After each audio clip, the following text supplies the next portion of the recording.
Welcome to Football Game Plan Scout Team, live on the Fantasy Sports Network. I'm Mike Blewett, going to be here for the next 2 hours with Emory Hunt. We're going to take you around the world of the NFL, specifically in this instance, in relation to the Combine and the mock drafts that we're about to get started with. We're headed towards the NFL draft here in just a few weeks, and you've been around to a few pro days. You're making your rounds to the Indianapolis, to pro days, finding out the best there is to offer, and in some instances, the warts on some of these players. Yeah, I've been all over the country from pro days, like you mentioned, the scouting combine. Just went to that about 2 weeks ago and just was at Rutgers Pro Day. I know we have a lot of pro days going on right now, one in particular involving a quarterback in the Big 12 in Baker Mayfield. Right, so Oklahoma's pro day happening today, really important day for him, for Orlando Brown, and for several other Oklahoma players. So the first thing I'd ask you in general relation to these pro days is, what is it that you're looking for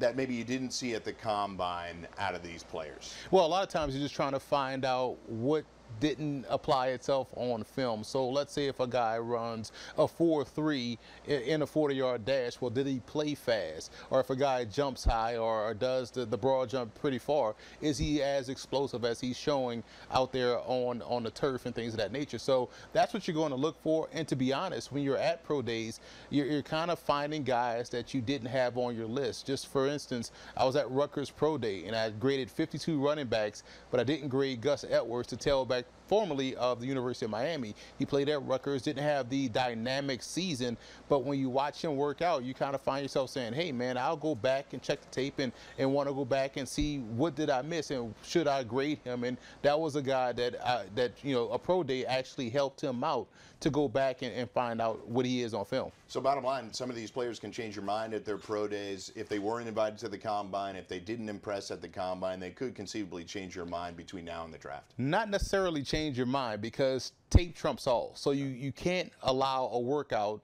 in no pads, no pressure situations to change what you saw him do in an actual football game. So for me, it's just about trying to find out why what he did at a workout didn't apply itself on film. Or you find guys that you may not have heard of. Just for instance, when we were at the Combine, this is a lot of times the coach's first exposure to these players.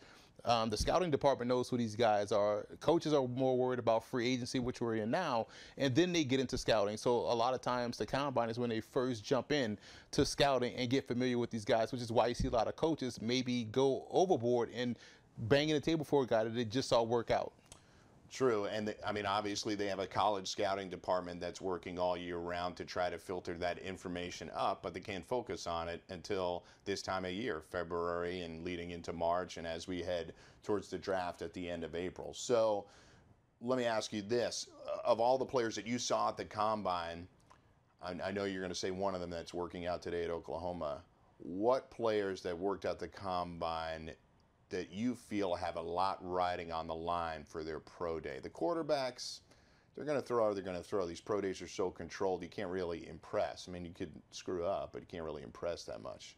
Somebody like Orlando Brown has got to be somebody that has to change people's minds. He had a historically poor Combine. So anybody else out there that you think really needs to change minds through this pro day process? No, it's all Orlando Brown, because he was so highly touted coming in on film, didn't have his best workout in Indy. So what he does today out there in front of all the scouts, all the teams, all the coaches, definitely can elevate his stock. Yeah, so I mean, to give people a sense of how poor that pro day was, he was expected to be a first-round pick, and he ran a 40 time, which is a 40 time that has never been draftable in the history of the NFL draft. He ran a 5.85.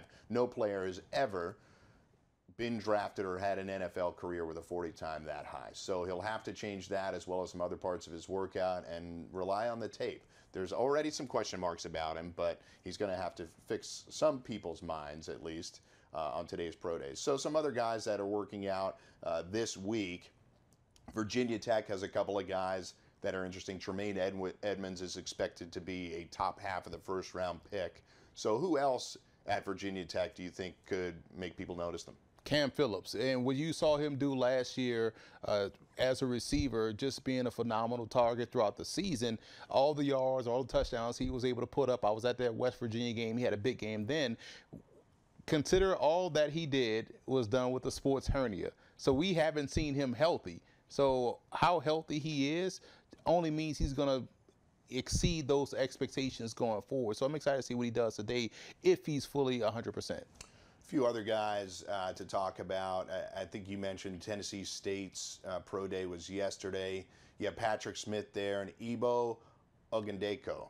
Close enough. Get it? Close it? Ogundeko. Okay. But still, he's a guy that was a former Clemson Tiger, outstanding edge rusher, defensive end, a guy that finds multiple ways to get to the quarterback. So he's going to be the name that you're going to hear a lot of. But Patrick Smith is another one, 4-year starter, a guy that constantly got better every year for the Tigers and was really a key cog for their offense, can play multiple positions. We'll talk a little bit more about the FCS players, smaller colleges, D2, D3 players later, and Emory's take on that. The reality is players do advance skill-wise and certainly physically throughout these 4 years of college. So just because a guy didn't get a high FBS offer 5 years ago doesn't mean he's not a viable professional football player. So one other school and one other player that I think is important to focus on is Kyle Lauletta. And we'll go into quarterbacks after this. But Kyle Lauletta was somebody who obviously has a lot of starts under his belt playing at FCS Richmond. He's on his feet, dives, touchdown! Noticeable to many scouts through this process, had a good Senior Bowl week. So your thoughts on Kyle Lauletta before we get into the rest of the quarterbacks? The most accurate quarterback in this draft class.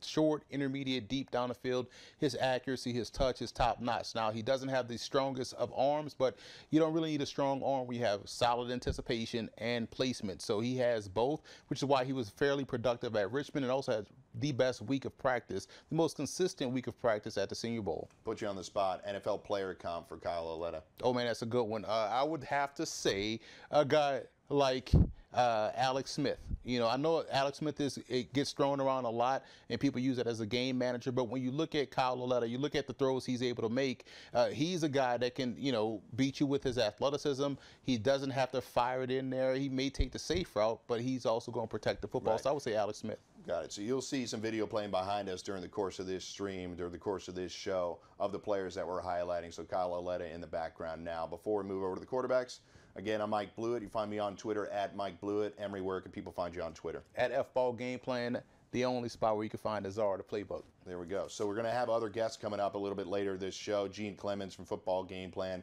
Brandon Howard is a Dolphins analyst from Sports Talk Florida. And then Teron Davenport, whom Emory and I have spoken to many times from USA Today. He follows the Eagles, and he'll have some interesting items to talk about, both from a Super Bowl victory and a team that, while they are a seemingly complete team, still needs to tweak their roster and are going to be looking for younger, frankly, cheaper players as they roll into 2019. Yeah, the draft is all about finding young, cheap, inexpensive talent that you can groom and grow and then decide at the tail end if you want to continue to pay those guys. You know, I should fall back onto my old sales career. I shouldn't say cheap. I should say inexpensive. Inexpensive. There you go. I'll roll with that. Less expensive players is how we'll do it. So let's go into the quarterbacks now. When you're scouting the QB position, Emory, what is it that you're looking for first out of a QB?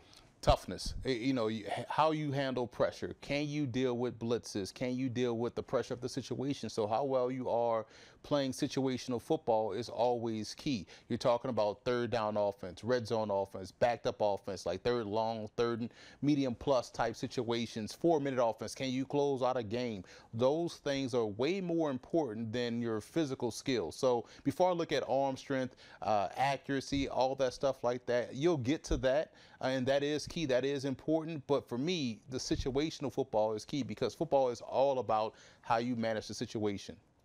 Sure, I'm sure there's some guys in this draft that you have a lot to say about regarding their situational football skills. So first, give me your top 5, and we'll pick that apart after. Well, you look at number 1, Lamar Jackson. Number 2, I have Sam Darnold. 3, you have Josh Rosen of UCLA. 4, I have a guy in Baker Mayfield. And 5, I have Quentin Flowers of South Florida. So Quentin Flowers is interesting. I'll go in reverse. Quentin Flowers is interesting because extremely productive college career. People don't feel like he has an NFL QB body type. He's a little shorter and stockier than some of your quote unquote prototype QBs, but the production on the field was there. Yeah, especially in big time games. You saw, remember the championship game against UCF? He had a big time game in that one. And again, size is not a skill because you see people question Quentin Flowers' size, but they don't make the same case for Baker Mayfield. So if you can play, if you're good enough, you're big enough. That's how we feel about it. Got it. So, and number 4 was Baker Mayfield for you, correct? Correct. Yeah, he reminds me a lot of Case Keenum, and I like Keenum coming out of Houston. So I think when you look at a guy like Mayfield, you're seeing a player that can do everything that you want the quarterback to do. Again, size is not a skill. He's been productive at 2 different FBS programs, which says a lot. So here's what I'll say in general about this. And you've made a couple of player comps already, which people probably aren't comfortable with. But I defend Alex Smith a lot. He was the number 1 overall pick. Maybe he hasn't lived up to the hype that some people wanted him to be. They wanted him to be the next Tom Brady or Joe Montana or Drew Brees, and that's a little bit unfair. He's been a really productive professional quarterback. You're comparing Baker to Case Keenum. Case Keenum just had a huge year for the Vikes, and now here he is, and he just landed a huge free agency contract. I think it's okay to player comp those guys with it. I just wonder if fan bases freak out because you mentioned a guy that's not automatically going to the Hall of Fame. Would you take Case Keenum in the top 5? That's right. That's a great point. Yeah, you would right now. You've certainly seen him play. Right now, he's better than all of these guys, conceivably, right? You like the potential of somebody like Lamar Jackson, but Case Keenum's already proven he can play. I wouldn't take Case Keenum in the top 5. Okay. To me, he's a solid quarterback. I thought you were putting it in the context. No, of I'm this saying, season. like, knowing what we know now, would you take Keenum in the top 5? Because to me, top 5 should be difference makers. Got it. Keenum is solid. Yeah. And solid, I think you can get. In that context, I agree with you. No, he's not a top 5. Okay, so that I understand. Okay, but let's go to the guy that we need to talk about because you have Lamar Jackson ranked number 1. You're not the only one. I've talked to other experts that really love him a lot. But other people are dismissing him, saying he's not as good as these other guys, he runs too much, et cetera, all the ad nauseum knocks you've heard on Lamar Jackson. But tell us why you think he's number 1. Because he can do it all, and he keeps you in the game. You're never in a bad play when you have a guy that can legit use his legs as a weapon, can take off and run and score touchdowns and also protect himself. But even if you take away all of his rushing ability, he's still one of the top passers in the country and got better year in, year out. Got it. So since you are a huge fan of his, I need you to give me a knock on Lamar Jackson. If you're making your list of pros and cons, what are the cons for Lamar Jackson? Accuracy outside the pocket. That's where he struggles. But inside the pocket, contrary to popular belief, he's one of the more accurate passers in college football. And also, when you look at the offense they played in at Louisville, the Erhardt-Perkins offense is exactly the same offense that we see the New England Patriots run. So inside the pocket, he's great. Contrary to popular belief, when you get him outside the pocket, that's when his accuracy tends to go hot and cold. So we got 2 West Coast QBs. We only have a minute. Josh Rosen, Sam Darnold. Which one do you like more and why? This was supposed to be Josh Rosen and Ricky Town, but it turned into Josh Rosen and Sam Darnold. I like Rosen just a little bit less than Darnold. Darnold has the it factor. Rosen is steady. He's solid, but I think Darnold has the potential to continue to grow his game. I'm with you. I'm sort of a Darnold fan, but look, I'm not scouting him in the manner that you are, nor am I scouting in the way that NFL teams are. I think NFL teams are going to fall in love with Darnold through the process. I think it's the type of guy that they like to pick, but I will be interested to see where Lamar Jackson falls. You and I talked off air, and I can see him rising up and becoming possibly a top 10 pick in this draft. So Emory and I will come back. We're going to talk running backs and debunking some of the NFL draft myths that we hear about every year. It's Mike and Emory on the Football Game Plan Scout Team Show.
Welcome back to Football Game Plan Scout Team on the Fantasy Sports Network. We're live currently on YouTube, Twitter, Twitch, Facebook. So anywhere this is streaming, you can find us. Obviously, you can go to Twitter at FNTSY Radio. That'll have all the information. Emory Hunt is at FBall Game Plan on Twitter. I'm at Mike Blewett. We're going to get to a bunch of guests a little bit later, but we want to wrap up the QB segment that we were talking about earlier with your thoughts on Josh Allen. He's obviously a guy that it now has more detractors than maybe there were a few weeks back. I think he's a guy that you kind of have to put on a pitch count. Anything over 22 passes a game is going to be a question for your offense. He has all the requisite skills.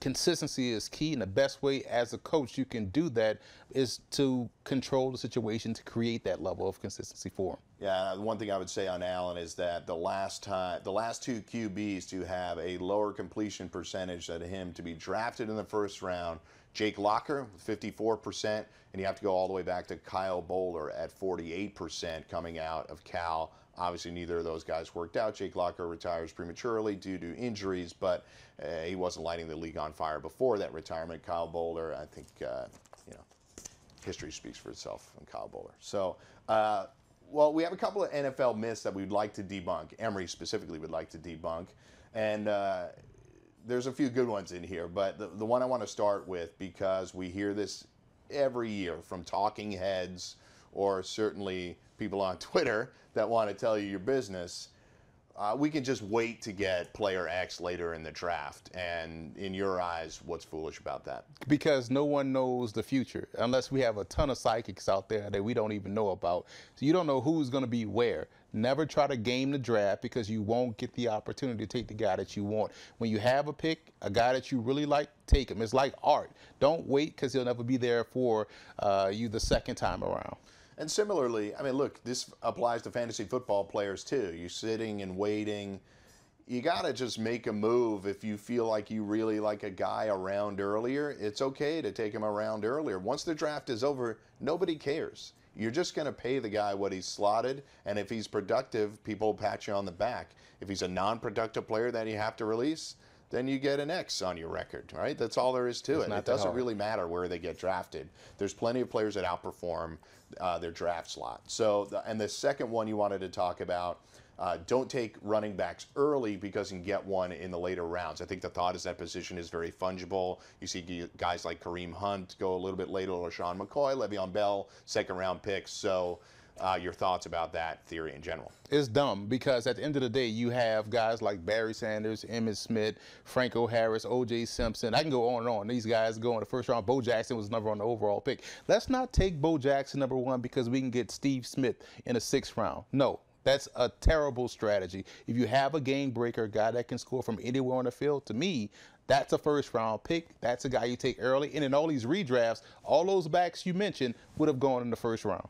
Oh, no doubt. And Zeke Elliott that was a unique situation with how good their offensive line was, but Zeke Elliott made them a 13-3 football team. I mean, he changed games on his own. If they had Darren McFadden back there, they wouldn't have won as many games, and they wouldn't have hosted a playoff game. So, to your point, I'm with you. Although, and I'm biased because I'm a running back, but still, you take good players early. That's true. And you played where? Tell everybody at home. University of Louisiana. Shout out to the Raging Cajuns. Going to beat the brakes off LSU basketball tonight. Who is going to get drafted at University of Louisiana this year? Anybody? Tracy Walker, strong safety, but we'll touch on that next week. Okay. So we want to talk about running backs. We just talked about getting one in the later rounds. It may not be a wise strategy. Certainly, he's not suggesting you have to load up and go with an RB in the first round, because you may have more pressing needs. But Saquon Barkley is obviously the number one guy on everybody's board this year. So Saquon Barkley's upside, what do you see that looking like? Garrison Hurst, pre-injury Garrison Hurst. That's a guy that has all the requisite explosiveness, game-breaking ability. Where he differs is that he's a guy that has the agility. He can make you miss. Yeah. So I like that completeness about his game. Have you ever seen a workout like that from a running back before? Garrison Hurst. But the thing is, nowadays, we see it all on Twitter and YouTube and Facebook. Back then, you had to hear about it and read about it in the magazines. Yeah, the famous Reggie Bush tape, the high school tape. I saw that. It's as impressive as it gets. So I'm going to just run through some other guys. I mean, you got some of these guys may or may not be in your top five, but Sony Michel is somebody through this process that has gotten more and more popular. I think people like his versatility. He's become more popular than his running back tandem at University of Georgia in Nick Chubb. So who do you compare Sony Michel to? He reminds me a lot of Clinton Portis. You know, solid, good all-around game, very good receiver, and he's stockily built, so he can withstand the rigors of the NFL. I think people underestimate that he is 215, 220 pounds. I mean, that's certainly big enough. There's plenty of guys that have played at that weight for years. Rashad Penny is somebody that I think you and I have talked about, mainly because of where he plays. He never got enough credit for having the season that he had. So he may not be a first-round pick this year, but somebody is going to covet him to help their running back room quite a bit.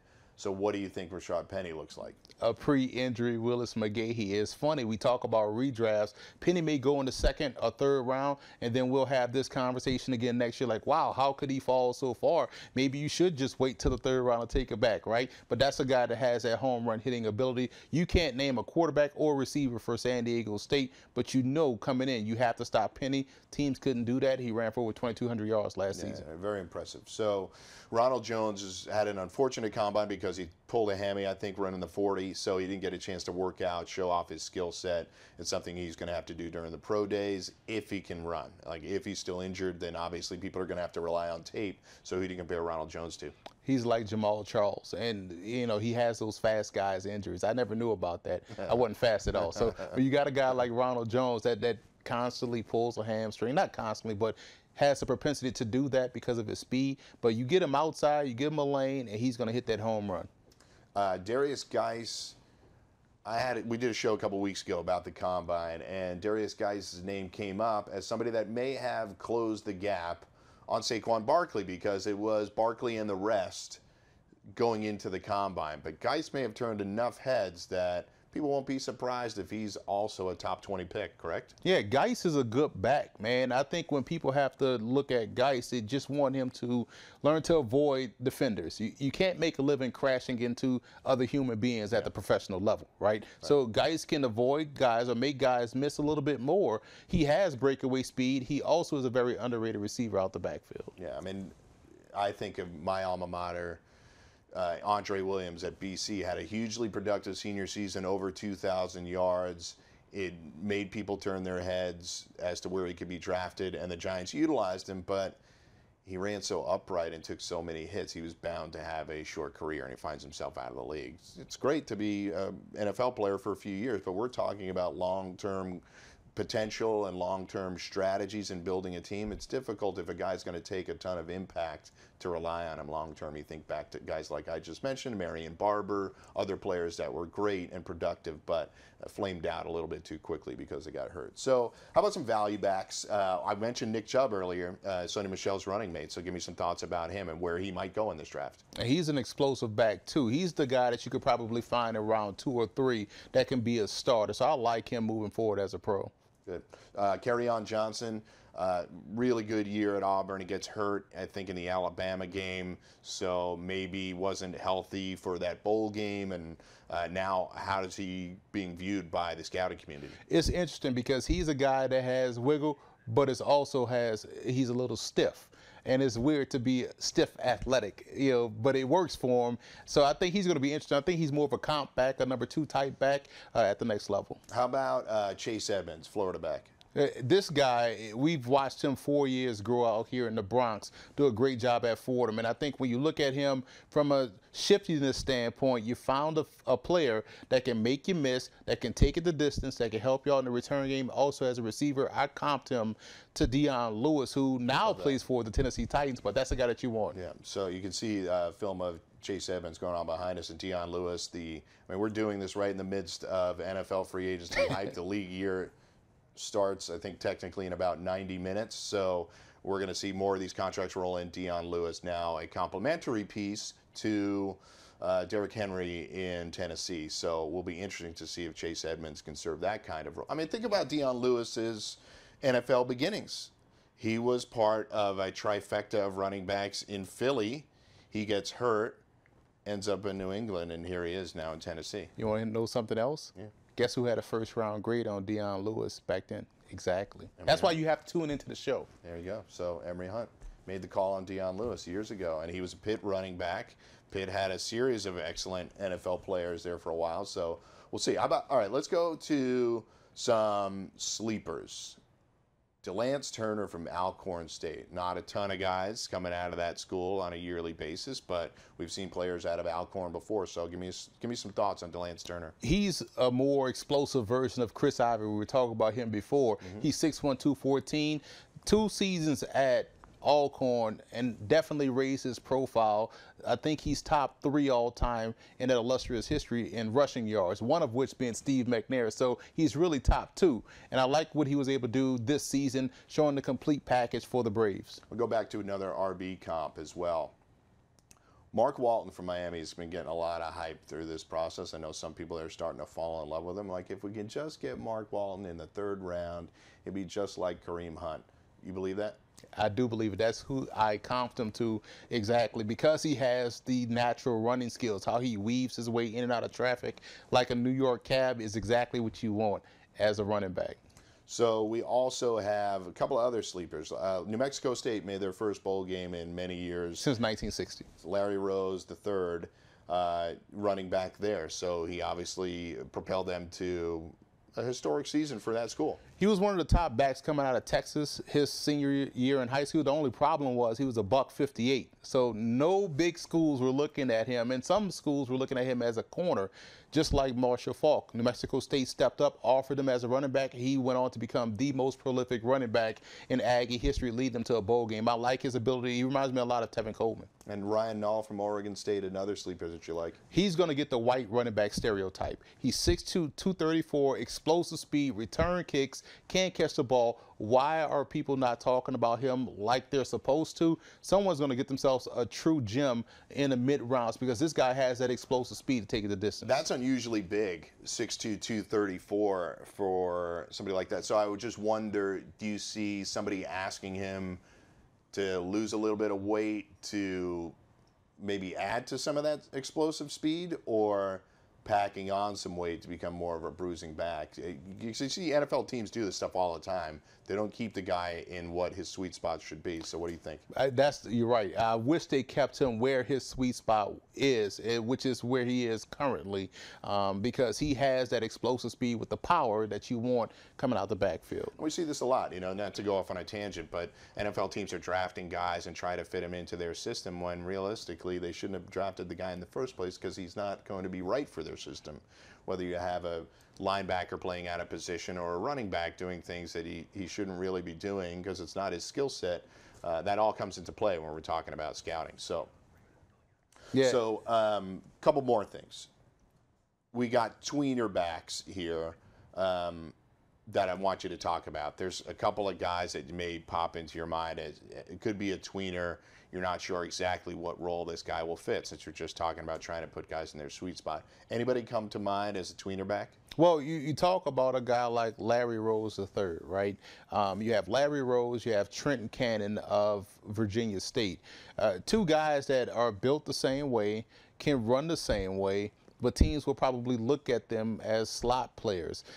Chase Edmonds just recently had his pro day up at Columbia because of the way they moved it from Fordham to Columbia, and they had him working out in the slot as well, getting some receiver work in. So I think a lot of these backs that you'll see, maybe a Martez Carter out of Grambling, will see some work as a slot in an offense. You kind of see how the Browns are utilizing Duke Johnson. So I think guys that fall within a certain weight, is going to be thought of as tweeners. But I'm pretty sure there's some more that we're not talking about, but that's why we bring on good guests. Yeah, we're going to have a guest coming up in 1 minute. I want your last thought on Saquon Barkley.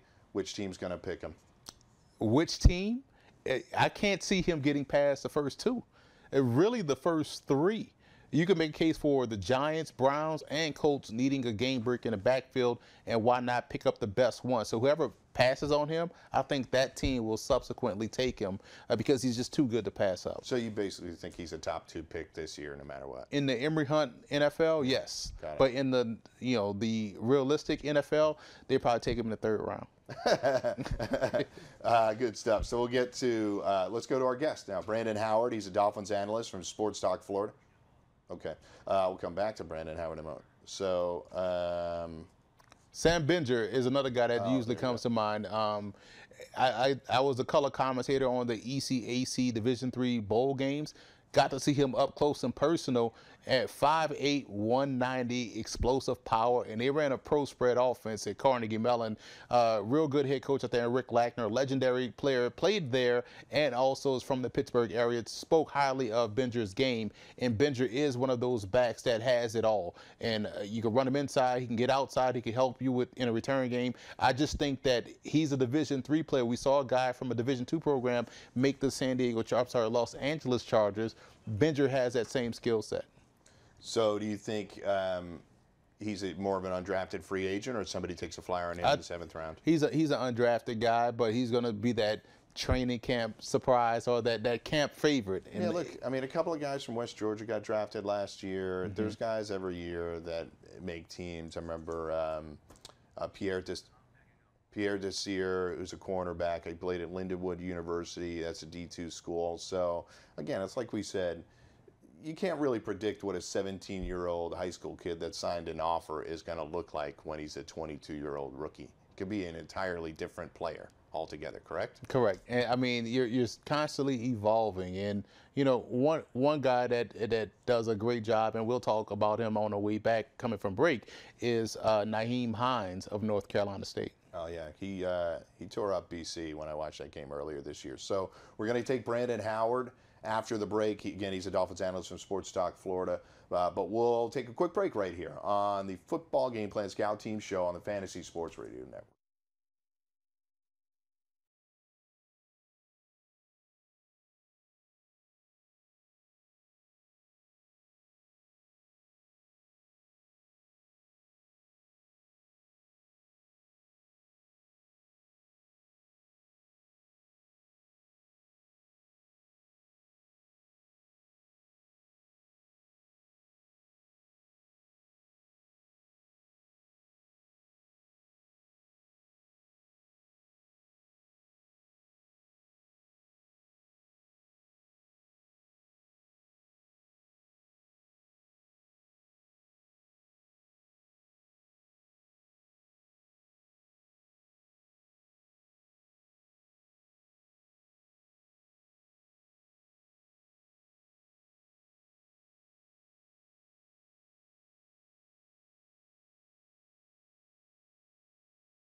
Welcome back to Football Game Plan Scout Team Show on the Fantasy Sports Network. Again, Mike Blewett and Emory Hunt.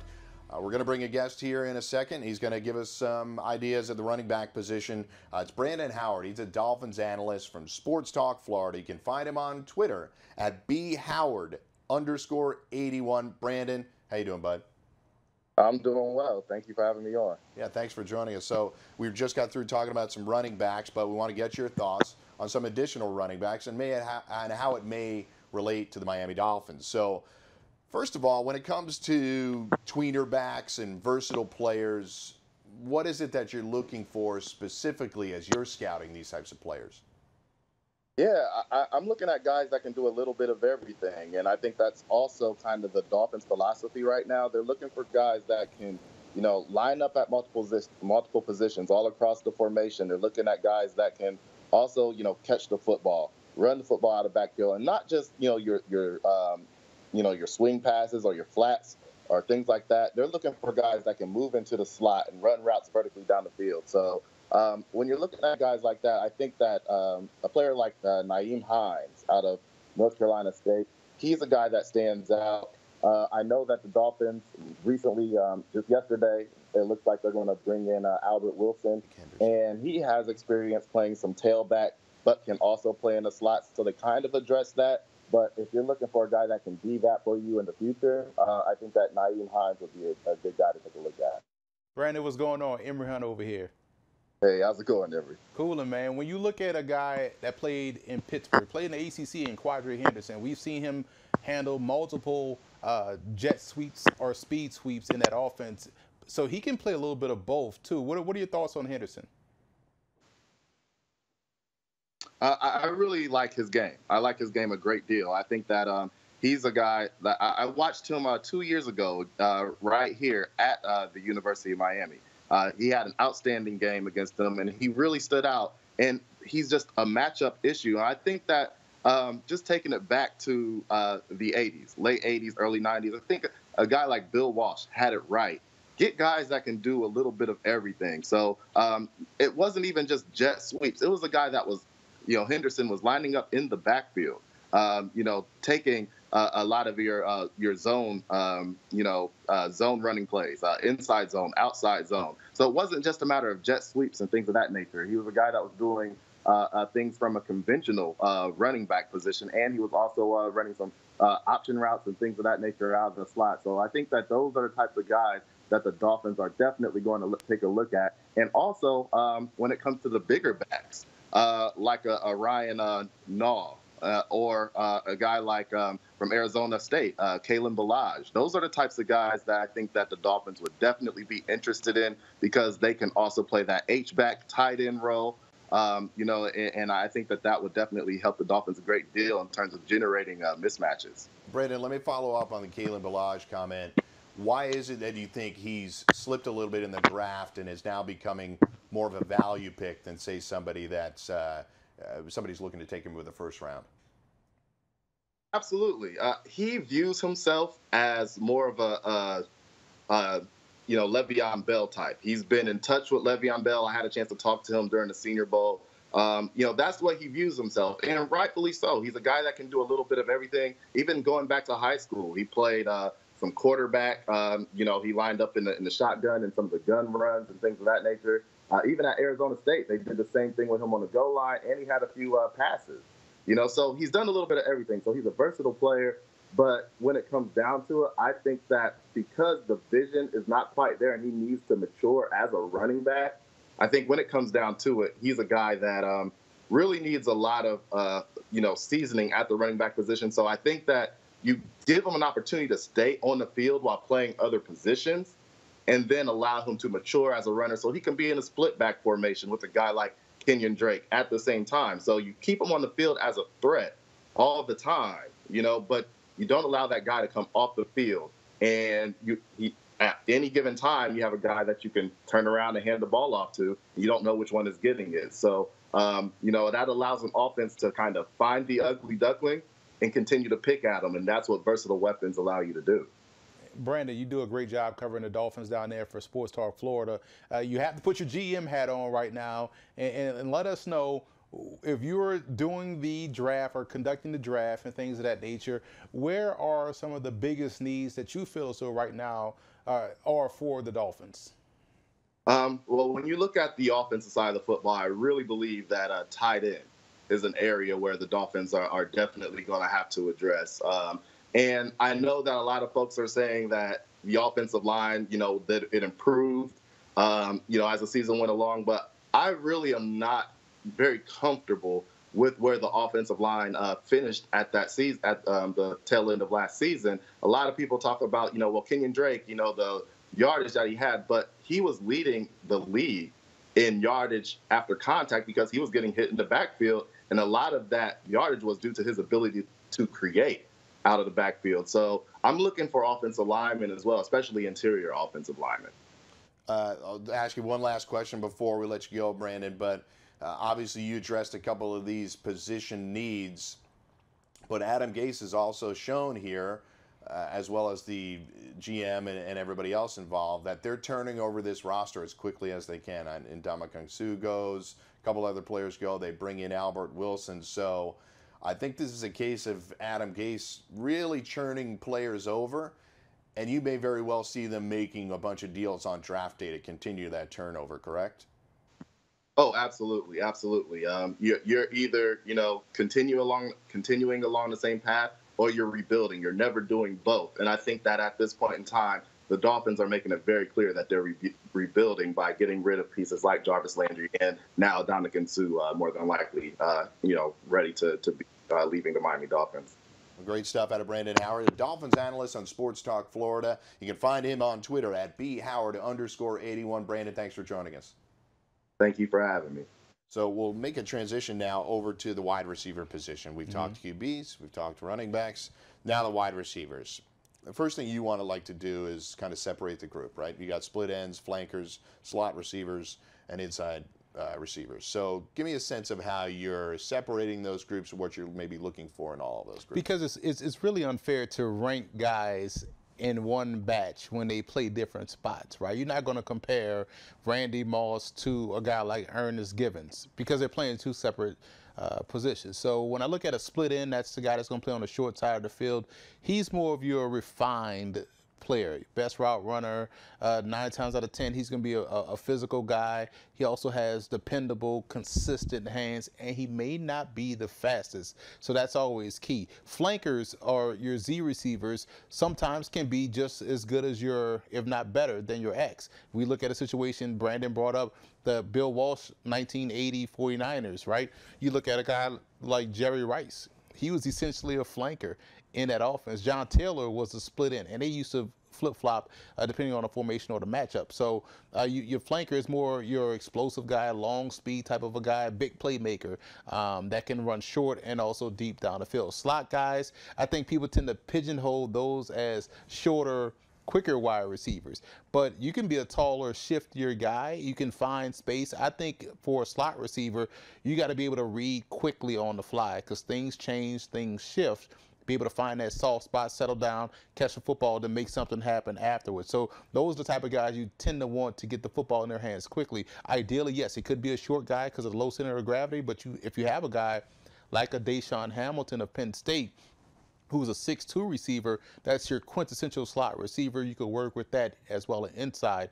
And speaking of the last part, the inside receivers, I don't want to sound cruel, but those are like those receivers that may be a hamburger away from moving a tight end anyway. They're bigger guys, burly guys, not as quick as slot receivers, but can do a lot of good work against those backers, against strong safeties over the middle of the field.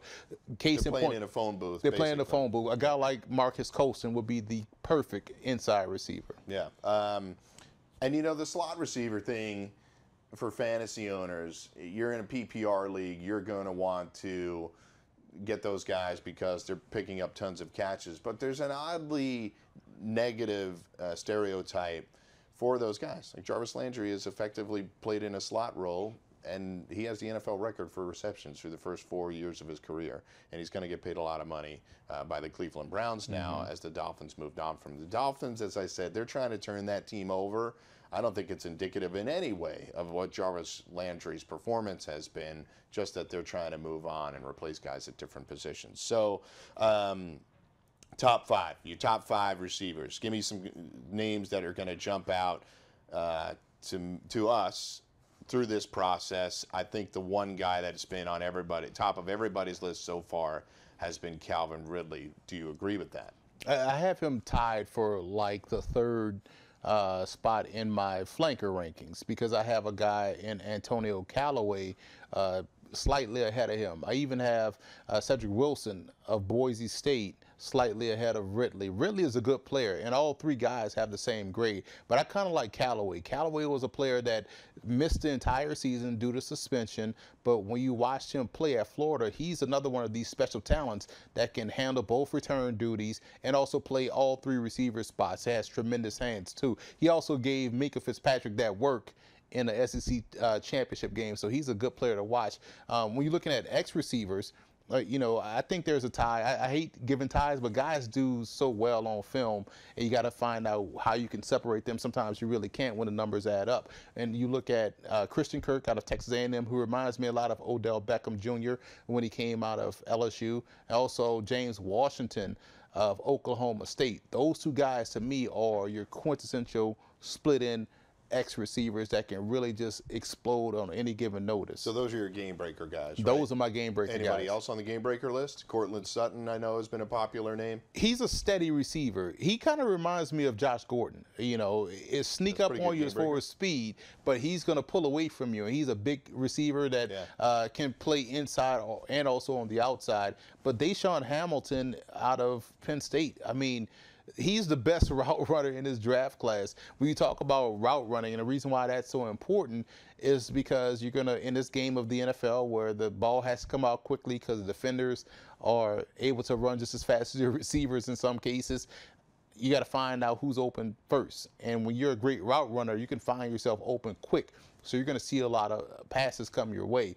And also Anthony Miller out of Memphis. I was at the UConn game where he had, I want to say, 4 touchdowns, and Riley Ferguson, the quarterback, threw 7 that day. But he has that run style that is like he's on an elliptical machine, where it's just one speed constantly, but he's moving in and out of zones, running away from guys. And for a shorter guy, smaller guy, he was winning a lot of contested catches. That was the interesting thing in taking a look at these wide receivers coming out. And you know, I'm putting them all together: split ends, flankers, slot, and inside. And I think there's a lot of players that maybe don't check the box of being a big wide receiver. Cortland Sutton's really the only guy in everybody's top 5, I put that in quotes, has any kind of real size. Ridley, Washington, Kirk are not particularly big players, but to your point, Odell Beckham's a game breaker. He's not the biggest wide receiver we've seen. Jarvis Landry isn't a big wide receiver. He's got 400 catches in 4 seasons. So size isn't what it's all about. As we see, Antonio Brown has been the most dominant wide receiver in the NFL for 5 years. The irony of that is that if you lined him up next to Julio Jones, NFL GMs would still take Julio Jones, knowing what they know about Antonio Brown. It's always a size thing, right? And let's say if you're looking at big wide receivers, a guy like Alton Tate, who's probably flying under the radar, 6'4", 220, at Florida State, and I guess he was going to have that breakout year this season if DeAndre Francois would have stayed healthy. The problem is he got hurt against Alabama. They put in a freshman that probably wasn't ready. I mean, we know he wasn't ready, judging by the numbers, but Tate still was able to fight through it and had a productive season. So I think his arrow is going up, and he's a bigger receiver that you can utilize inside the red zone.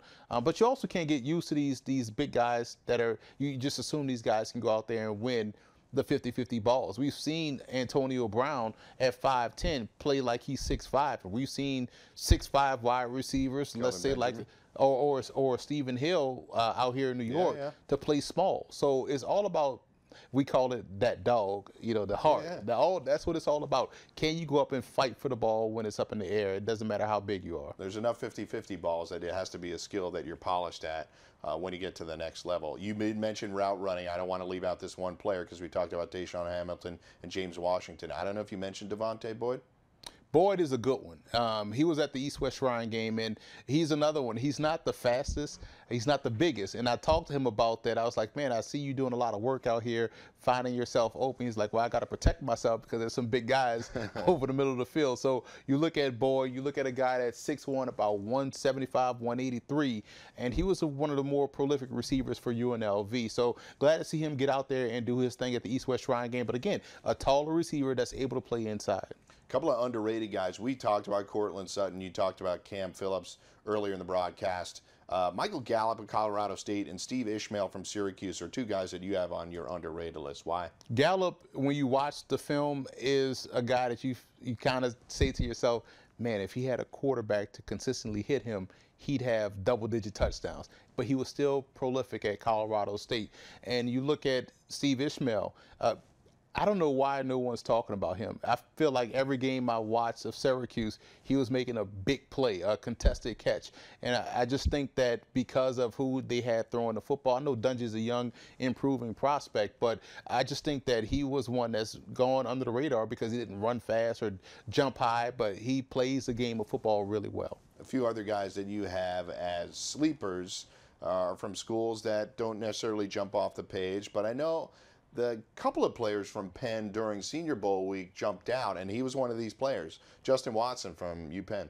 Another player I've seen a lot of. I've covered a lot of Penn games, and when you watch Justin Watson, you see a 6'2", 215-pound receiver that can play all three positions.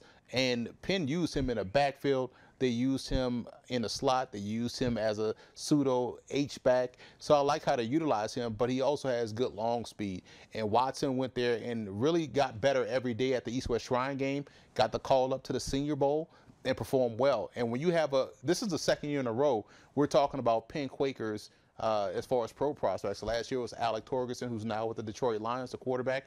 This year we're talking about Justin Watson, and in a few more years we're going to talk about a linebacker that they have as well. And by the way, Cameron Brate from Harvard just got a huge extension from Tampa, and they drafted a tight end last year in O.J. Howard. So teams are now using a lot of double tight end sets, I think, because the Patriots saw so much success with it. It's a copycat league. Teams are going to jump on that, and now they have O.J. Howard and Cameron Brate locked up for at least another 4 years. And to tie in another Ivy League guy, you look at Cleveland with Seth DeValve, the tight end, teaming up with David Njoku. So that's right. So it's certainly possible that we'll see. We're going to talk about the tight end position later, by the way, but a couple other sleepers on your wide receiver list. Andre Price from Lincoln.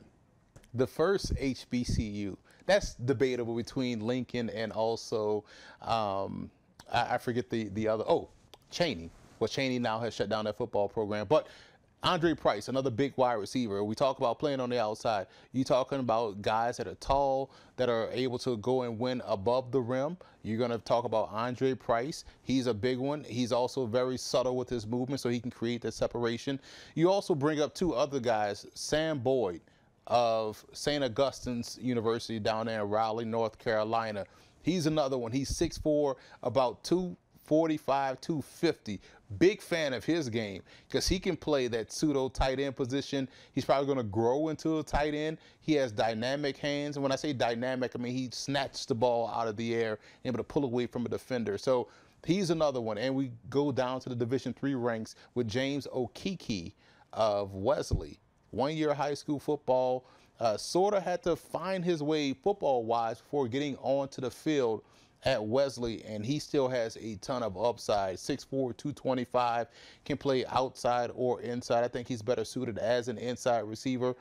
You see him on the screen. This guy's just making play after play and still has a lot to learn about his game. And I think, when you have guys coming from these lower levels, they're going to play all 4 years, 4 or 5 years. They get the consistency in coaching, and they, with a pro system, they get more access to nutrition, better access to weight programs. So they're going to still grow physically. So that's why you look at that upside coming from these smaller schools. And look, you can see Emory covers a lot of small college games. You're very familiar with a lot of these players in these schools, much more so than a lot of people are. Even many in the scouting community aren't scouting down to those levels. But what's important is, and what I keep reminding you and everybody of, is that these players can develop in a really significant way between the time that they're an undrafted free agent rookie to maybe their third year in the league. And I would submit one specific example in Adam Thielen from the Minnesota Vikings, who played Division II football. He wasn't invited to the combine. He had to go to I think it was, he had to pay an entry fee to do one of The regional combines. Regional combines. And he ripped off a huge 40 time, and it made people realize, well, we can bring this guy into a camp. We'll see what he does. And sure enough, here he is a few years later. He's a Pro Bowl caliber player. Funny story about Adam Thielen. I was out in North Dakota, Fargo, North Dakota, covering North Dakota State, Montana. And on the way back, you have to connect through Chicago. Guy that sat next to me the entire time, all he talked about was Adam Thielen. He's like, hey, man, we have a guy in Minnesota you got to keep an eye on. He's a practice squatter. It's Adam Thielen. And I'm thinking, like, you got to be his family member or something. But lo and behold, he was right, and this guy is now a Pro Bowler. Yeah, Minnesota Duluth, a historic D2 program, right, but nonetheless not typically on the NFL radar, certainly not for fans. But we'll talk a little bit more. We're going to get to Gene Clemens after the break. We'll talk about the tight end position. It's Mike and Emory on Football Game Plan Scout Team Show on the Fantasy Sports Network.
Gameplan Scout Team Show on the Fantasy Sports Network. Mike and Emory taking you around the world of the NFL draft scene, scouting players as we head towards the draft here in just a few weeks. And joining us now to talk about the tight end position is Gene Clements. You can find him, he's a football game plan analyst. You can find him on Twitter at Gene Clements. That's Clemons. Gene, thanks for joining myself and Emory. How you doing?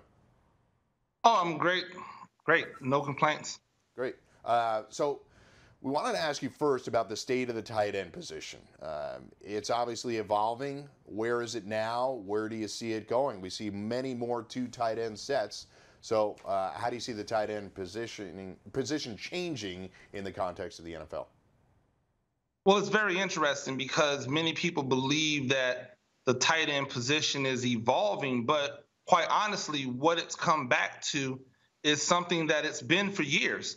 If you look back into the 80s and early 90s, those dominant teams, the 49ers, the Cowboys, the Giants, they all had tight ends that were inline blockers, but were also weapons from that position as well. And so what we've seen is, I would call a renaissance. It's going back to the roots of what the tight end was. The interesting thing with the two tight end sets that we see in today's game is that we have one guy who tends to be more of an inline blocker and another guy who is, for all intents and purposes, a wide receiver masquerading as a tight end. And I think that's where you've seen the game go to today, as opposed to where it was maybe in the 80s and in the 90s. Gene, when you look at the tight end position, you know how we break it down at football game plan, inline, flex, H-backs. Just from a general perspective, overall, top three, who's your top three tight ends in this year's draft class? I think it's hard to not have Dallas Goedert as your number one tight end. This is a guy who does everything from blocking to catching, and he's played in an offense that's allowed him to mature in both ends. I like him as my number one overall tight end because I think that if you're going to be called a tight end, you have to be able to do both. While I think there are talented tight ends in the NFL that are primarily pass receivers, I don't think that the value on those guys are nearly as high, especially in the draft, as those who can block and who can catch. And I think in this draft class, Dallas Goedert is a guy who gives you both. Number two, I would have a guy like Dalton Schultz, the tight end from Stanford. You have to give Stanford its due because they just produce tight ends that are effective in the NFL. They normally know how to block because of their offense. They normally know how to operate in the pass catching perspective.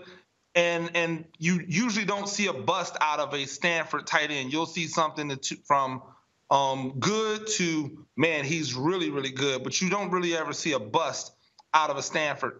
And number three for me is a guy who's not actually, in my opinion, a threat as a run blocker, but Mike Gesicki. I really like what he does at Penn State and his ability to be versatile as an H-back. I would have him as my number three tight end if I was putting them all together, because I think his versatility is something that can't be overlooked when we're talking about the position and how it's played today. Before we go, Gene, just one last question. Do you think that Goddard, since you have him reasonably above the other players, do you have him as a first-round grade, or do you think he'll be selected in the first round? I like to say it really all depends on how the draft shakes out, but we have a first-round grade on him. I know I do. I'm pretty sure Emory thinks he's a first-round talent, and I think that if everything shakes out in the draft, because remember last year there was a tight end, O.J. Howard, whom I thought was a top 5 pick, who ended up going, in the later middle rounds. So I think depending on how the draft shakes out, if there's a team that's looking to fill their need with an inline blocking tight end that can pass receive, I think Goddard will be the first person off the board. Gene, I have a question, man. When you brought up a good point with Gesicki, and I know he's one of those guys that you see a lot of people just kind of figuring out where he is. Another player like that is Jalen Samuel. I want to get your take on where do you think he fits, or how would you classify him as a pro as far as what position he plays? I mean, as far as putting him into the category of H-back, which is where we normally would put him, I think he really aligns more towards a fullback, running back type of position than he does as a true H or a tight end prospect. The interesting thing is if he can find a home with a team that still likes to employ those multiple two back sets where he can be lined up in the backfield and then split out into the slot, or line up in the backfield and then split out wide, because I think that's where you really get an opportunity to take advantage of his talents. Good stuff from Gene Clemons. You can find him on Twitter at Gene Clemons, Clemons. He is a football game plan analyst. Gene, thanks for joining us. Appreciate your help. Not a problem. Y'all have a great day. So we'll continue talking about the tight end position. We talked about some highlighted guys. Goddard, you have him as a first-round grade. Gesicki ran an unbelievable 40 time, but it goes back to the point of teams finding players for their system.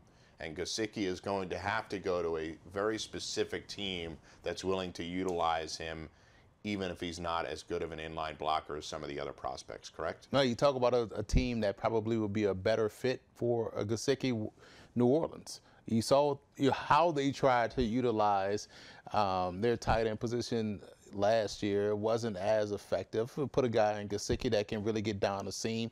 People look at him and he kind of runs like the main character from Toy Story, but it works for him. He's fast, he's dynamic, Woody. Yep. And so but he's able to get downfield. And, you know, we talked about blocking. That's key. Gene brought up a great point that in order to be considered a tight end, you have to know how to block, or at least have the want to. For him, I think he's more of that H-back detached type player that you can get on the move and get him upfield. I like his ability inside the red zone. I was at that Maryland game, and he had a tremendous catch for a touchdown against the Terps.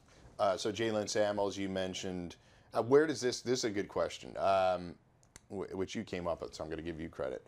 But you wanted to compare the class, this tight end class, compare it to the last couple.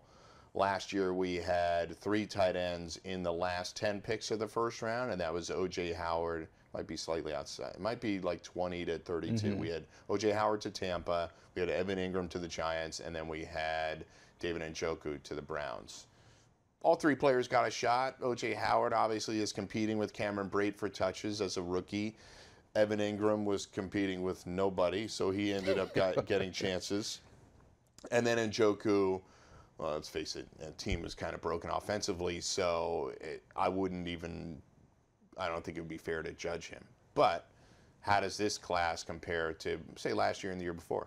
I think, you know, you have some uniqueness in this class. And you mentioned some good players in last year's group. I agree with you. Mark Andrews out of Oklahoma. He reminds me a lot of Jason Witten and what he does. He's not the best blocker, but he shows effort. And so you can, if you have the effort, you can slowly grow into a better blocker. But the receiving skills are top notch. He was one of Baker Mayfield's top options in the passing game. And so I think Andrews is a guy that you can envision being a starter, maybe that latter part of the first round. So I think that's the key part of this position when you're looking at guys that, okay, where can they fit back in the first? Can they develop into a true starter? I think Andrews is that guy. I also want to throw an underrated guy out there. I like his game. I like his attitude. I like the way he plays. And that's Blake Mack of Arkansas State. He's a flex guy. And when we're talking about flex guys, we're talking about kind of the inside receiver position, but these guys actually ate that cheeseburger and now moved to tight end. Yeah. But they're not big enough to keep online. But I think that's where Blake Mack fits. And he showed the willingness to block down at the Shrine game. But you watch him throughout the Sun Belt Conference, he was a matchup nightmare. And those type of guys, like an Evan Ingram, can be the difference in an offense to help spread your offense and spread the defense out. And very often, when you look down NFL rosters, you see guys at certain positions that are more likely to come from a small school, and you really see that in the trenches a lot. And I would actually add the tight ends into that. Yeah, there's outliers and guys that are at the skill positions from smaller schools, but typically you see them from Power 5 schools and FBS schools. Tight ends, line play, you see a lot of guys that make their way as undrafted free agents or late-round draft picks and can make a name for themselves. Well, here's why you see a lot of those smaller school tight ends getting into the mix, like a Andrew Vollard of Weber State, or like a Damon Gibson of Minnesota State Moorhead. these guys coming out of high school probably were tall, skinny, slowish Right. wide receivers. You put them in a college program, they eat well, they gain weight, and now they become mismatches at tight ends. So we saw Goddard, we see Vollard, we see Damon Gibson. You know, those are the type of guys that you have to continue to watch. We talked about a guy earlier for the Cleveland Browns and Seth DeValve. That's where the position, I think, has a lot of potential at those lower levels, because those bigger, slower wide receivers are just kicking down inside and playing tight end. It's a unique group, like you said. You know, when the first guy coming off the board is from South Dakota State, and some of the others are from more recognizable programs, it does make it interesting. You mentioned Oklahoma, Penn State, and the like. South Dakota State, I think they only have one player left in the league, and is the oldest player in the NFL, Adam Vinatieri. So we will close out the tight end position here. We're going to come back and talk to Chris James, another football game plan analyst. He's going to give us some good perspective on draft trends and what we should be looking for, what NFL teams will be looking for. It's Mike and Emory on the Football Game Plan Scout Team Show on the Fantasy Sports Network. We'll be right back.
Talked about quarterback position, running back position, wide receiver position, tight end position. Now, we're going to take a step back and talk about the draft trends that impact the way players are taken, how they're taken, what's changed in the draft over the last few years. I think you can say at the tight end position, we're seeing much more athletic players than we used to see. What are some other trends that may be occurring now for teams? So, and are they going to copycat the Eagles, the way the Eagles have built the teams? You know, it's a copycat league. So we have somebody with us to help us discuss this, and that's Chris James. He's a football game plan analyst as well. You can find him on Twitter at CJFlorida9. So Chris, first of all, it's Mike and Emory. Welcome to the Scout Team Show. Thanks for joining us. Chris, you there? Yes. Okay, Can you great. hear me? Yeah, we hear you. Sorry, a little bit of a technical issue there. But, Chris, thanks for joining us. We wanted to get right to it, talk about the draft trends over the last few years that have maybe impacted the way teams are drafting players, the way we should be watching it, the way we should be taking a look at what our teams are doing. So what draft trends that you've seen in the last few years that have really changed the way teams are building? The biggest one is the running back position. If you look back just 5 years ago, second round was where we value these guys. In fact, in 2013 and 14, the highest drafted player went in the second round in the 50th overall selection area. Fast forward to 2015, you had two guys taken in the first round, and that trend has continued with Zeke Elliott in 2016, then Fournette and McCaffrey in 2017. Chris, when you look overall, over the last couple of years, guys, teams we tend to praise, oh, they're killing it, teams that haven't. But just from a positive perspective, which teams have done really well in the NFL draft? So I'm going to give out an A minus, A, and an A plus. So my A minus goes to Atlanta. They've definitely killed in the first round. You know, whether it's been Vic Beasley, Keanu Neal, or even Takk McKinley last year, they've hit on their first round picks, and that is paramount for success. My A is going to go to Jacksonville. It's not a fluke what happened last year. They've been building talent throughout the draft, and they've hit in every round, whether it's been the first, second, or even third. And my A plus is going to Minnesota. You can find impact players in the first round, whether it's Barr or Xavier Rhodes, second round in Dalvin Cook or Kendricks, third round in Elfline, or even in the fifth round with Stephon Diggs. So that's the positive side. I hate to bash on teams, but luckily I'm going to let you do it. So obviously you focused on the three teams that have done a really good job. I couldn't agree more. Right. The way Minnesota has drafted, specifically guys in the later rounds. We talked about Adam Thielen earlier and Stephon Diggs. I mean, they've got two wide receivers out of undrafted free agent and a fifth round pick that have been incredible. So which teams do you feel like have gone south and maybe haven't done it the right way? I'm sure there's teams that are probably rebuilding and recently fired some high-profile people. So who's doing it the wrong way? His mention's about to blow up. And I'm glad they are. The first one is actually going to be a bit of a surprise. They were a playoff team last year. That's the Buffalo Bills. Now, why they've done a job that I haven't been on board with, they've given up on picks, early picks, way too soon, whether it's been Robert Woods, E.J. Manuel, trading Darby, Watkins. I'm not a fan of that. You need to actually see if you're going to select one of these guys in the first or second round, why not cultivate them? Why not actually utilize the talent? As far as the other two teams, we've seen the downturn in them. One is the Cleveland Browns. Yes, they've had 9 first-round picks in the last 5 years. That being said, in 2013, 14, and 15, they had 5 first-round picks. 4 of them are no longer on the roster at all. And 1 is buried on the depth chart in Cam Irving. I like what the new regime was trying to do, but they're no longer there, so let's see what happens. And then the last one is no surprise. They didn't do too well this past season, and that's the Indianapolis Colts. They've had virtually no impact players from any player they've drafted. In fact, only one true starter in Dante Moncrief. Marlon Mack has been an impact, and if Ryan Kelly can remain healthy, he may be one as well. Chris, when you look at teams overall, where would you say in the draft teams are dropping the ball? I definitely go up in a lot of mentions with this one. It's jumping up to take a quarterback early. It's a hugely overvalued position if you look at success from the quarterback winning a Super Bowl. Even the last 15 years. You take out the Manning family because they're their own entity. There have been 0 quarterbacks drafted in the top 10 who won a Super Bowl in the last 15 years. Whether it's Nick Foles, the tricky one, but even outside of that, Tom Brady, Russell Wilson, Joe Flacco was a late first-round pick. Aaron Rodgers is a late first-round pick. Drew Brees in the second round. Big Ben was an 11th overall pick, so it's a little bit of that murky area, but none of these guys went close to top 5. That's interesting. I mean, I'm on board with him saying how the Colts have really had no impact players. And by the way, one of the impact players you mentioned, Chris, is now on the Jaguars, Dante Moncrief. So they added him to their receiving core. So jumping up to draft the quarterback, any place else you feel like they're failing to build a team the proper way? Because I get that. Look, 50 quarterbacks drafted in the first round fail at a 50% rate. So the data is with him because they're spending a lot of capital, both monetarily and team building wise, to draft those guys. So any place else you feel like they're dropping the ball, should they be drafting running backs with an even more increasing pace than you've talked about? I think it's the devaluation of players at positions based on the position. So running back and middle linebacker seem to be two that are definitely shoved out the window. I'm a person who says take the best player, period. 2 years ago, I said take Jalen Ramsey #1 overall because he's the best player in the draft.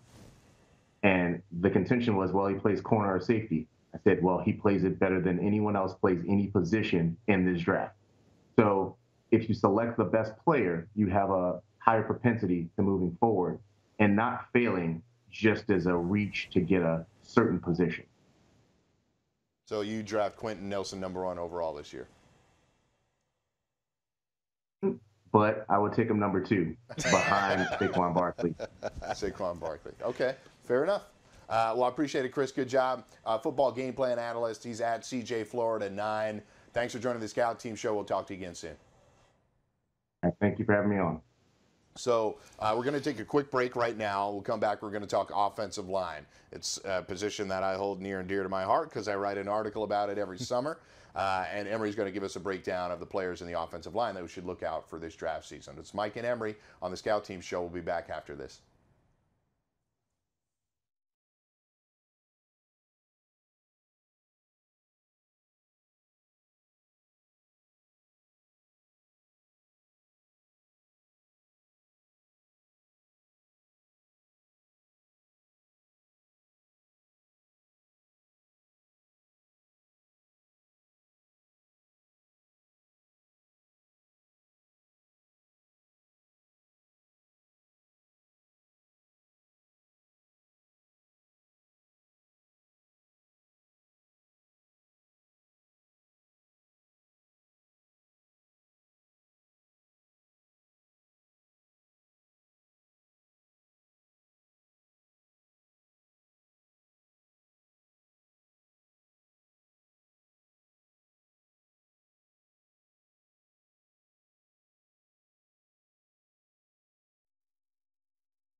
Football Game Plan Scout Team Show on the Fantasy Sports Network. Mike and Emory taking you through offensive line play now. May not be everybody's favorite position, but Emory, personally, my opinion, I'll never really criticize the team for taking an offensive lineman in the first round. It's not always the sexiest pick, and people want Saquon Barkley or Baker Mayfield, somebody flashy.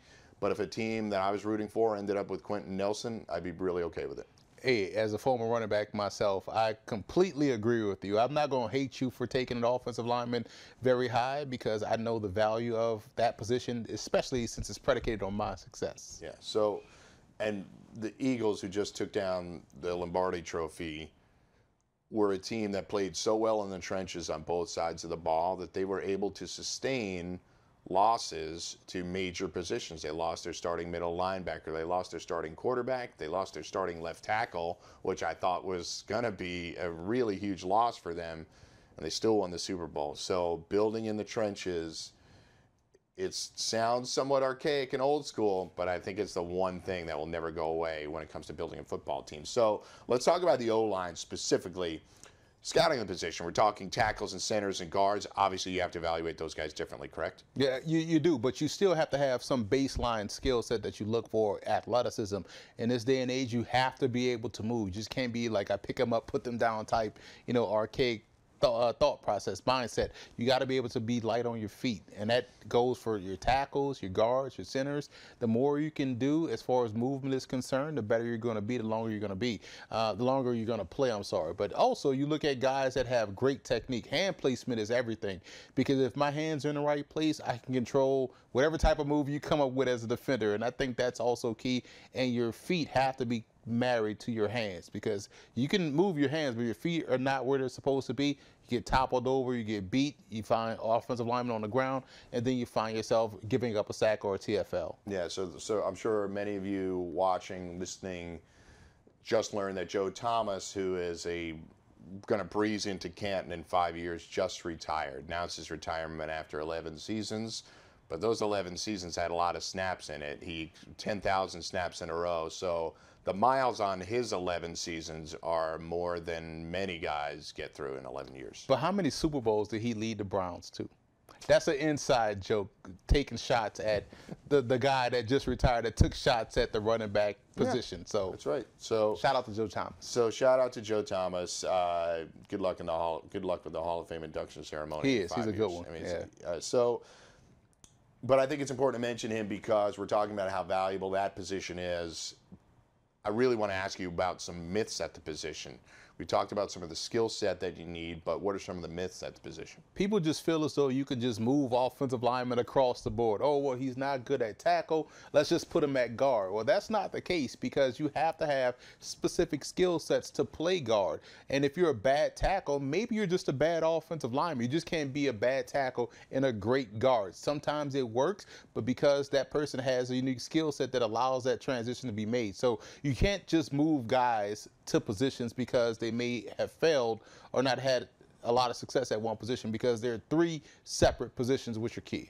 So let me ask you first, who's your top tackle? I love Tyrell Crosby out of Oregon. I think he moves well, he finishes, and also is a guy that shows the effort in the running game. Now, when we talk about Oregon, a lot of people think spread offense, passing offense, but they run the heck out of the football, especially last year under then head coach Willie Taggart, who's now at Florida State. But I thought Crosby was clean on film, more consistent, and has the requisite athleticism you look for to be a top-tier tackle. And how about centers? Typically not somebody you see picked in the first round, but every once in a while one sneaks in there. Anybody this year? I always look at how Wisconsin, Arkansas run their offense, because you're going to find some good interior line play. And it's funny because you have the similar connection.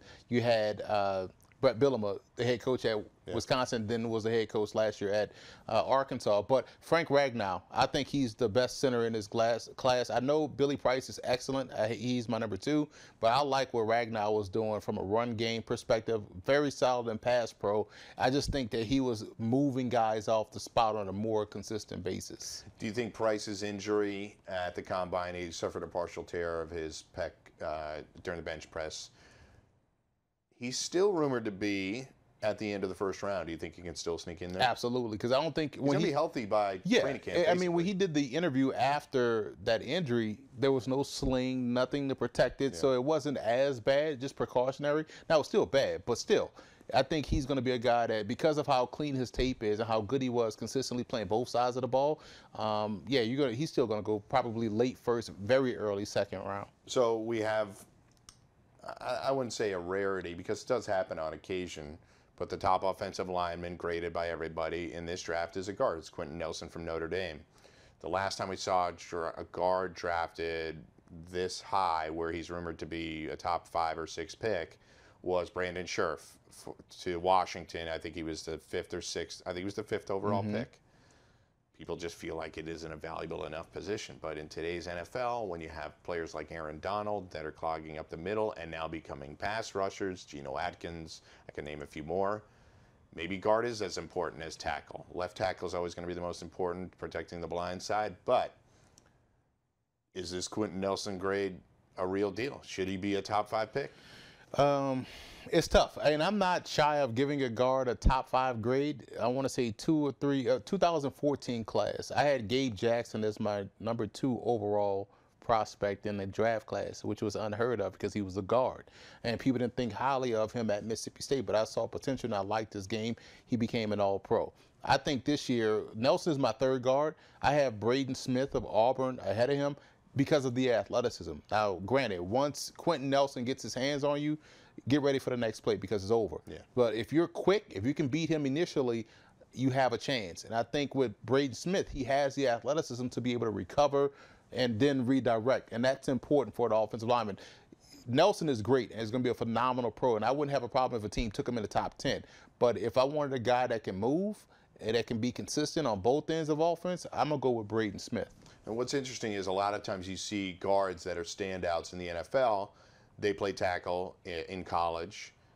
I think the uniqueness of Nelson for me is that he's been a guard. He's coming in as a guard. He doesn't project anywhere else, barring catastrophic injury to his team. So I think that's what's unique to me about this case. Even Brandon Scherf, when he's drafted by Washington, he was a tackle in college, and they moved him over because they knew that would be a better fit for him. They were right, but I just wonder if, putting all your eggs in that guard basket that early could be doomed, specifically for the Giants, who are rumored to like him. And Iowa's another program that you can pretty much trust off of. They have some real good offensive line prospects in this draft class. Yeah, so we're going to get through, give you a bunch of offensive linemen there. What we want to do now, for those watching at home and listening, is give you a sense of what an offensive mock draft could look like. We're not going to include defensive players in here. We understand that there's going to be Minka Fitzpatrick, Nick Chubb. Is it Nick Chubb? Bradley Chubb, excuse me. Right. I keep getting that mixed up. Bradley Chubb. They're cousins. Yeah, all right, fair. So Bradley Chubb and Minka Fitzpatrick, those are top 10 picks. Tremaine Edwards Edmonds from Virginia Tech could be a top 10.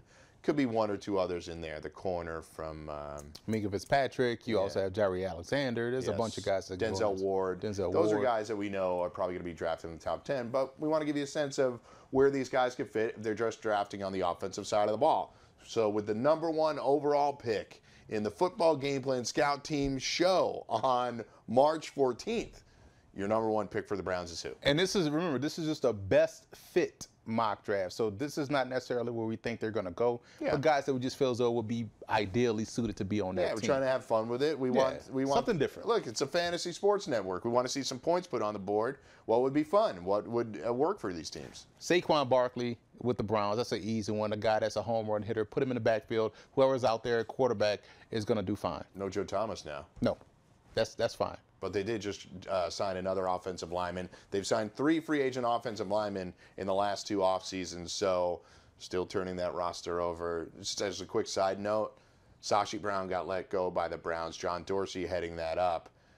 It has to concern you from the outside looking in, because now it's another regime change, and he may have different players that he wants. Continuity is king, and that's why certain teams have been steady over the last 2 decades. I think the Browns have, this is their 6th GM maybe in the last 10 years, so it says a lot. So number 2 pick is the guy we just got finished talking about. That's Quentin Nelson from the Giants, correct? They need offensive line help. He's the best one in this draft class to a lot of people, and I couldn't argue if someone had him, I have him valued more, but if someone had him valued more, can make that argument, especially on the interior of the offensive line. That's a home run pick for the Giants. And they just signed Nate Solder, so that would be the remaking of the Giants offensive line. Before they signed Solder, I was sold that they were going to pick Nelson, maybe even trade back and pick Nelson. Now I wonder if the Saquon Barkley stuff starts to creep up with the Giants now that they have a left tackle. Do they think that's enough? I don't think it is, unless they bring Justin Pugh back and maybe sign another offensive lineman. Then they'll get away from it in the draft. But we know Dave Gettleman, their GM, loves them, so loves offensive linemen. So number 3, I haven't seen him up here anywhere on any drafts, but you like his game-breaking ability, and that's Christian Kirk from Texas A&M. Now you have T.Y. Hilton on one side, Christian Kirk on the other side. Whoever's going to be back there at quarterback has 2 game breakers to throw to. That would be fun to watch. 2 smaller guys, but 2 best fits, best fit. Fantasy best look, fits. That would be, Andrew Luck would skyrocket up draft boards for fantasy owners. So with the Browns, the number 4 pick, they get the running back at number 1. Number 4 is your top quarterback in Lamar Jackson. If the NFL allows Lamar Jackson and Saquon Barkley to be in the same backfield at the same time as a quarterback running back combination, they're going to lead the league in rushing for 10 years. Because he is dynamic. He's going to open things up for whoever's going to be the back. So if it's paired with Barkley, my goodness. That would be something. And would also, shock a lot of people that have been watching this process. They don't think Lamar Jackson is going to be valued that high. I'm here to tell you, and Emory will tell you as well, I think all that stuff before the combine, I think there was some were people that were being unfair to him. And I think a few more were smoke screens because they like him enough to draft him higher in the first round. It just takes one team. We've seen this before. Johnny Manziel, Tim Tebow were not valued by half the teams in the league. It's just going to take one team to really like Lamar. Even if he's not first, if he gets drafted in the first round, it should be a good deal for him, a good spot for him. And we talked about teams with veteran quarterbacks might be ideal for him. I know he wants to start right away, but if he sat on the sidelines in New Orleans or Pittsburgh for a year or two, that wouldn't be such a bad deal, or even Jacksonville. If sitting on the side mattered, then Brett Huntley would have been gangbusters coming out. Right. So we'll see. Right. It doesn't necessarily mean you're going to be good or bad. Right. We talked about Chase Daniel earlier. He's been sitting on the sidelines making a lot of money for a long period of time. He got the best job in the league. He does. $34 million. 78 career pass attempts. Perfect. Pretty good money. So next is Sam Darnold. You have him going to the Jets. I think Jets fans would be thrilled over that. Yeah, I have Broncos taking Rosen. I like that fit. Sorry, I missed that. And then Jets taking Sam Darnold. I think those are two ideal fits in my opinion. I know people may say Baker Mayfield for the Jets, but I do like Darnold's ability to make something happen. He kind of has that Josh McCown-ish skill set to his game. So I think he's a little bit more under control in my opinion, than Baker Mayfield. So that's why I don't like the fit for Mayfield with the Jets, but I do like Darnold. And Rosen is a little bit more steady. I think his calm and his steadiness is perfect for out there in Denver. Do you think the off-field stuff, A, it's medical because he got 2 concussions last year. B, some people feel like he may not be as big of a football fan as some of the other guys. Do you know what I mean? I think people are that's all overblown. People hate when you have an opinion. Yeah. People hate when you're independent, and he's both. And I think that's what scares teams, because when you're independent and you have an opinion, in their minds you can't be controlled, and he can't be controlled. He's a free thinker, and people hate that. I agree. I'm actually more worried about the concussions than anything with Rosen. As far as pure thrower of the ball, you could argue that he's first out of this class. You could argue that. Mm-hmm. Yeah, just thrower of the ball. You're in good shape with Josh Rosen. I tend to think he'll fall. I could see him getting to Arizona, but the Darnold thing, anything worry you about, how people try to attach players from certain schools to a certain projection arc? Are you worried about another USC quarterback maybe falling flat? I'm not personally. Yeah, if that was the case, then we'll be camped out at Oklahoma State taking running back after running back. Barry Sanders, Thurman Thomas, right? Yeah, exactly. So next guy, Rashad Penny to the Bucs. I mean, the Bucs are now, they've gotten rid of Doug Martin and moved on from that. So the Bucs actually have a little bit of a hole at running back. A couple of younger backs there, but nobody that's a standout. And nobody that's a home run hitter. Give me Penny. I think this is a guy that could be the ideal fit for Tampa Bay. Got it. Next, the Bears, which have remade their wide receiving core, would add another guy here in James Washington that could make it a full arsenal for Mitch Trubisky. They have Trey Burton there now. They signed Allen Robinson. I'm missing somebody. Cam Meredith. Cam Meredith, right. So now James Washington, add him to the mix. That's a wealth of riches here. Makes you wonder when this script was made. Was it pre-free agency? Yeah, but I still like the fit of him in Chicago. Yeah. The 49ers, they got Pierre Garçon there. They just gave a lot of money to Goodwin. Marquise Goodwin. It's amazing, right? You talk about how certain teams can't utilize certain players. The Bills couldn't get him on the field. And now the Niners have him as a long-term piece. But you like Cortland Sutton here. That's actually, I love that fit because you have the burner with Goodwin. You have Garçon, who, frankly, he's a veteran with a neck injury, so you don't know what his health is going to be. But he will be a guy that you can Cortland Sutton could really add to that. That'd be a nice three-weapon arsenal there. Yeah, he's a big receiver. And just to round out the top 10, Sony Michel, Raiders. They need a back. Michel is a versatile guy, and I think that'll be a good fit for them. Yep. A few other guys, Mark Andrews, Frank Ragnow, Josh Allen. You like all those guys as well. Josh Allen did make your top 16. So in Washington, though, I do think he is a good fit in Washington. I don't know if anybody is, but we'll come back. We'll talk about that more on the Football Game Plan Scout Team show with Mike Blewett and Emory Hunt. We're back after this.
Welcome back to Football Game Plan Scout Team Show. I'm Emory Hunt, the czar of the playbook. And joining us now on the line is the author of this outstanding book, Soaring with the Eagles, the Carson Wentz story, Teron Davenport of Eagles Wire, USA Today. Teron, how's it going? Hey, how's it going, man? It's always good to be on and talk shop with you for sure. Well, one guy in particular I wanted to ask you about is Antonio Callaway. I know you had a chance to talk with him down at the NFL Combine. What were some of your takeaways, and what do you think he is as a player? Yeah, I think, frankly, Antonio Callaway is the most talented receiver in this draft class. And obviously, a lot of people have Calvin Ridley, ranked number one, but I think that he is the most talented. And when you look at just the way he's able to get those releases off of the line of scrimmage, as well as how he could work with the ball after he gets it in his hands. I mean, there's a lot of yards after the catch ability. I tell anyone who has a question about him to watch the SEC championship game in 2016 when you see him go against Minka Fitzpatrick. And just a spoiler, he had his way with them. So when I look at Antonio Callaway and some of the things I was able to take away when I got to speak to him at the Combine, I think really he's a soft-spoken guy, and he's someone who's obviously been through some things, but with that, he's grown. And I think the birth of his daughter has really helped him have a different picture on things and a different understanding of things and understand that it's bigger than him. And I don't think he's someone that's going to have additional trouble with any type of off the field activity or anything like that. He's going to go into a locker room. He's going to be a day two pick, probably second or third round guy who's going to help a team immediately. Now, you cover the Philadelphia Eagles. You did a great job all season long. It was great to see your recaps each and every game on Eagles Wire, USA Today. And when you look at the Eagles from a draft perspective, where are some of the team needs do you feel as though they can address in the NFL draft? Well, it's funny because before this morning, I would have said linebacker was an area that needed to address, but Nigel Bradham, he finally got some respect on his name. You know, the $40 million deal he got for 5 years. So that being said, I think tight end is something that they're going to address. Trey Burton moved on. He's with the Bears now. They have Zach Ertz. Billy Brown is a guy, Emory, we've talked about numerous times. We saw him in person at the East-West Shrine game that whole week, and he showed that he could be an outstanding guy as far as catching the football is concerned. And he's someone I think will step in, but I definitely think they're going to draft a tight end. It could definitely be something they do at number 32, whether it be Oklahoma's Mark Andrews. If they want to, reach a little bit, which I wouldn't suggest, they could go for a Dallas Goedert out of South Dakota State as well. They don't have a day two or a day two pick. So if they are going to get a tight end that's going to come in and have an immediate impact, they're going to have to do it at the back end of the draft. I think wide receiver is another position that they will address. Torrey Smith has been traded. They got a nice young corner in that trade, and Darryl Worley out of West Virginia, who will contribute at a cheap rate for them, which is what they wanted to do. But that being said, wide receiver and corner, those are two positions. With Patrick Robinson going down to New Orleans and signing with the Saints, I think that's going to be an area that they need to address. Nickel corner, they're going to need somebody that can bump inside and cover those slot receivers. But they're also somebody on the outside, to replace Torrey Smith. They have young guys in Mac Hollins and Shelton Gibson, both of which are pretty solid young players, second-year guys. But don't be surprised if Christian Kirk is on the board at 32. I could definitely see them going that route. Jamon Moore out of Missouri is someone I could see them taking in the fourth round as well. There's an abundance of receivers in this draft. It's deep, so they could definitely get somebody that could come in and help out. Now, Teron, I am holding a copy of your book, Soaring with the Eagles, the Carson Wentz story. How is Carson Wentz doing, and where can everyone out there find this book before we let you get out of here? Yeah, for sure. Carson is doing well. He actually started to do weight-bearing exercises once his LCL was fully healed. That was about 3 weeks ago.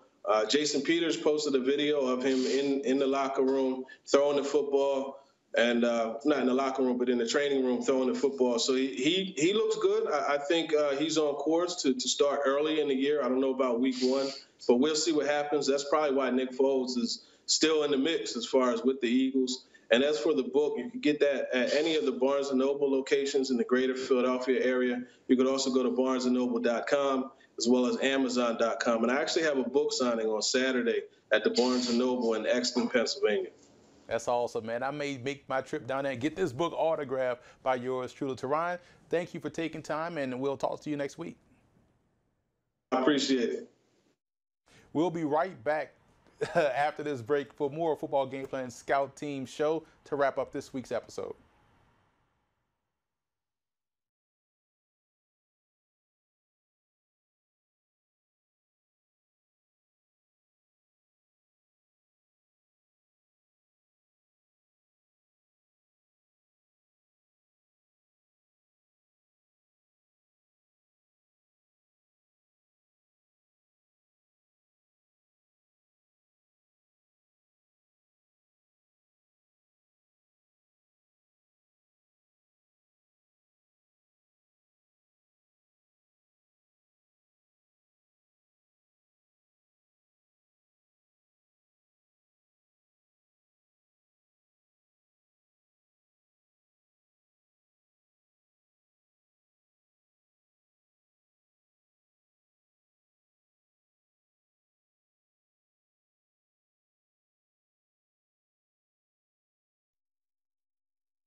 back to Football Game Plan Scout Team Show. We're going to wrap it up here for this week's episode. Thanks for joining us on the Fantasy Sports Network, YouTube, Twitter, Twitch, Facebook, wherever you found us.